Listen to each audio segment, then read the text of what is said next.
Court documents allege a 29-year-old man and 33-year-old woman zip-tied the woman's adopted daughter before the young girl died, then drove around with the body for several weeks. Mandy Miller and Alexander Kermoyarov were arrested in Mitchell, South Dakota, after they allegedly contacted the local coroner and said they were traveling with Miller's daughter's body. Mitchell police found Miller and Kermoyarov at a home with a Uhaul tow-behind trailer that they stated contained a coffin with Miller's juvenile daughter's body. Kermoyarov reportedly told police the 8-year-old girl died a little before Halloween 2022 in Airway Heights, Washington. Miller, on the other hand, said the girl died September 10. According to Mitchell police, Kermoyarov allegedly said neither he nor Miller contacted police or alerted authorities after the girl died because they wanted to spend more time with her. They were initially arrested on a charge of failure to notify law enforcement of death of a child. On December 15, Mitchell police said Miller and Kermoyarov were arrested on a warrant out of Spokane for homicide by abuse. According to court documents, Miller and Kermoyarov reportedly tried burying the girl, Mila Miller, on the Rosebud Indian Reservation without any paperwork documenting her death. A funeral director reportedly called Mitchell police, who then contacted Airway Heights police in Washington, where Miller, Kermoyarov, and Mila lived. On December 15, a detective sergeant from the Airway Heights police obtained a warrant to search Miller and Kermoyarov's house and found multiple different sizes of zip ties, including cut zip ties, and an abundant amount of various air freshener type items throughout the residence. Court documents allege a 29-year-old man and 33-year-old woman zip-tied the woman's adopted daughter before the young girl died, then drove around with the body for several weeks. Investigators also reportedly located odor absorbers in Mila's room. The court document says a detective working the case got in contact with a man named Daniel Herrera, who had previously dated Mandy Miller and considered himself to be Mila's father. Miller allegedly called him November 16 and said, "Mila passed away." Miller reportedly told Herrera the girl had chest pains and she took her to the doctor, but they sent her home. According to the affidavit, Miller allegedly gave Mila a bath when they got home from the doctor, but then she began vomiting pink vomit and passed out. Miller said Mila choked on a strawberry milkshake. Miller and Kermoyarov reportedly called 911, but it took an hour for the ambulance to arrive. She reportedly performed CPR on Mila, but she died. Herrera said Miller could be a hothead with a temper, but he did not think she would abuse Mila. The doctor who performed the autopsy said Mila looked like she had been dead for 3 weeks, not 3 months, but if she was in a cool, air-conditioned room, it is possible she has been dead for 3 months, as the decomposition process would have slowed down. The affidavit says Mila weighed only 26 pounds and had marks on her wrists and ankles, consistent with being tied up or bound with something. Her manner of death was listed as homicide.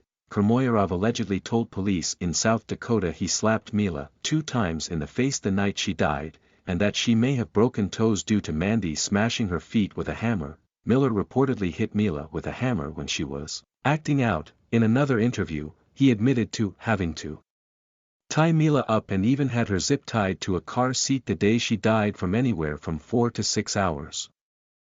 Miller reportedly provided several conflicting stories to investigators, including about the day Mila died. Miller and Kermoyarov are both charged with homicide by abuse, criminal mistreatment, and unlawful imprisonment. Spokane County Jail records show they are each being held on $1 million bond. Now to our next story. A 23-year-old mother was arrested and charged after her 2-year-old child died from suspected abuse last week. According to a news release from the Pueblo Police Department, officers responded to a report of an unresponsive 2-year-old victim at a hospital on Tuesday, January 31, at around 4 p.m. Several hours later, at approximately 10 p.m., the child reportedly died. Upon further investigation, police said they discovered the child lived with its mother, Mithya Lotka, on the 2200 block of East 12th Street. Police executed a search warrant at Lotka's home and gathered evidence for the investigation. As a result, police said Lotka was arrested and booked into the Pueblo County Detention Center for child abuse causing death. Records show that Lotka also faces a charge for fugitive of justice. Her bond was reportedly set at just over $100,000. the Pueblo Police Department said this is their first homicide investigation of the year, and they have asked anyone with information regarding the incident to come forward. We will keep you posted on this as updates occur. Our next story. A homicide investigation is underway after a couple was found dead inside their home earlier this month, according to a news release from the Pennsylvania State Police. On Monday, January 2, shortly after 5 p.m., troopers responded to 18 Highland Drive to perform a welfare check. At the scene, troopers reportedly found 72-year-old Richard Zajko and 69-year-old Rita Zajko deceased inside their home. Their deaths were ruled a homicide, police said, after executing multiple search warrants. Interviews, and gathering evidence, police said they believe this was not a random act of violence. The victims were landlords who rented out multiple properties in Aston, WPVI-TV reports. Police asked anyone with information surrounding the deaths of the victims to come forward as the investigation is ongoing. Police did not say whether they have any leads. Our last Just-in Crime bite today. A 32-year-old woman and a 45-year-old man faced charges after a child reportedly had to have part of his leg amputated due to apparent frostbite, according to the Russell County Sheriff's Office. On January 19, Rebecca Bremner and Michael Park, both of Gravel Lick Road in Castlewood, Virginia, were arrested on charges of felony child abuse and neglect. Park was reportedly arrested in North Carolina and remains held in Forsyth County as he awaits extradition back to Virginia.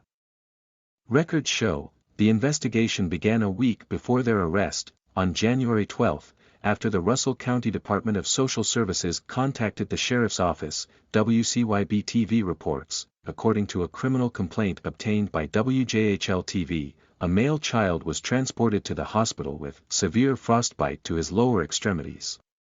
His feet were allegedly black and discolored from the severity of his frostbite, and doctors amputated his leg below the knee.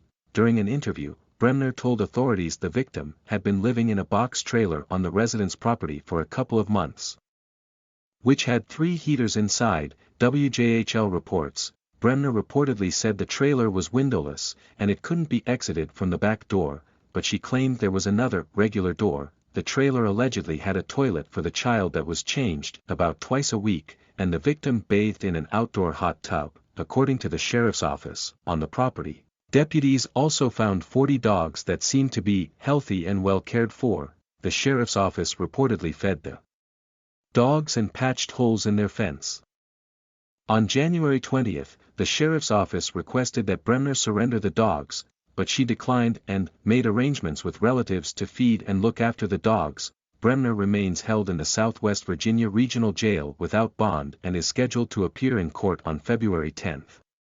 Records show Park also remains held without bond. The Sheriff's Office did not specify the suspect's relationship to the victim. Thank you so much for watching. If you haven't already subscribed, please consider for the most up-to-date in true crime news. Be sure to hit the red subscribe button, don't forget to hit the bell. Please hit the thumbs up button to let us know you're visited and leave a comment down below on what your thoughts are about the case we just mentioned. Thank you all. God bless you.